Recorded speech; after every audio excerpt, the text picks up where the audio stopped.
চলে আসো, আস্তে আস্তে আসো, তারপর বলছি।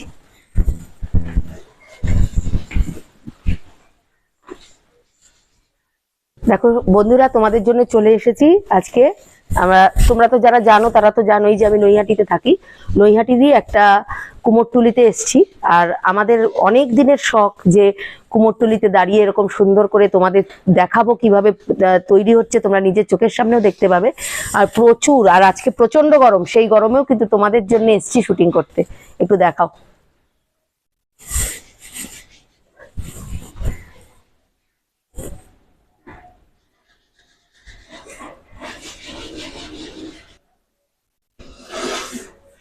এবার একটু লম্বা করে নিতে যাতে রিলস হয়ে যায়।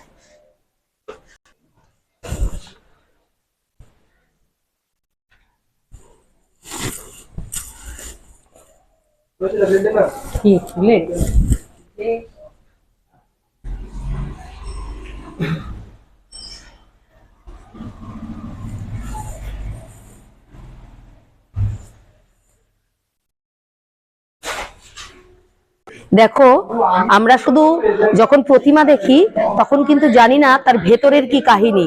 আজকে মাত্র 15 মিনিট ছিলাম, কিভাবে আমি ঘেমেছি। আর এই ভাইরা দিনের পর দিন এই অক্লান্ত পরিশ্রম। ওপরে দেখো, তাও এখানে শেড আছে, অন্যান্য জায়গায় কিন্তু সেই শেডটা থাকে না, ফ্যান নেই, মানে ফ্যান চালাতে পারবে না। দেখো ফ্যান আছে কিন্তু চালাতে পারবে না, লাইট নেই।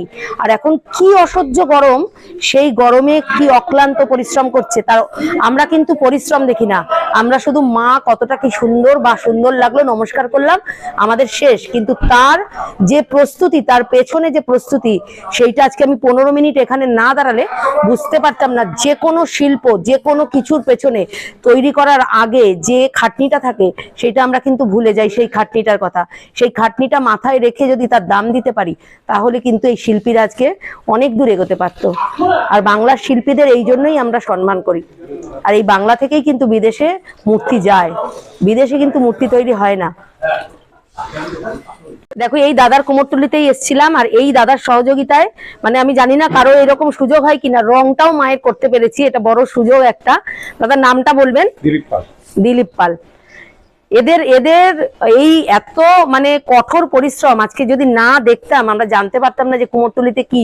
8 ঘন্টায় পুরো স্নান করে গেছি, আর দিনের পর দিন এইভাবে ফ্যান। আচ্ছা, এটা হচ্ছে ওল্ড, আপনি বলে দিন। হ্যাঁ, রাজবন্দিগড় পরীক্ষা। যদি আপনারা এই বছর তো হয়েই গেছে, আর তো কিছু নেওয়া যাবে না, কালী পুজোরও সব কমপ্লিট। তবে পরের বার অবশ্যই আসবেন। আর যারা যারা এখনো বাকি আছেন এখানে আসতে, অবশ্যই চলে আসুন। হাতের কাজ সেটা তো আপনারা পুরো দেখতেই পাবেন, আমার ছোট ব্লগেও দেখতে পাবেন, ইউটিউব চ্যানেলটাও দেখতে পাবেন। কত সুন্দর অসাধারণ এদের হাতের কাজ, সেটা তো বলার কোনো অপেক্ষাই রাখে না। আচ্ছা দেখো, দাদার হাতে পায়ে দেখেছো তো কি অবস্থা। উনি কিন্তু ওনার হওয়া সত্ত্বেও কিন্তু নিজে হাতে মাকে তৈরি করছে। আমার তো মনে হয় এটা বড় সুযোগ, তাই না? মাকে তৈরি করা এটা মনে সবার তো ভাগ্যে হয় না। ওই জন্য দেখো, প্রত্যেকেই কিন্তু নেমে পড়েছে একদম মাকে তৈরি করার। আর মাত্র কয়েকদিন হাতে গোনা। কেমন লাগলো ব্লগটা অবশ্যই জানিও। টাটা। চলো, আজকের মতন কমপ্লিট। টাটা। ভালো লাগলে অবশ্যই শেয়ার করো, সাবস্ক্রাইব করো আমার চ্যানেলটা, যারা ইউটিউব থেকে দেখছো। টাটা।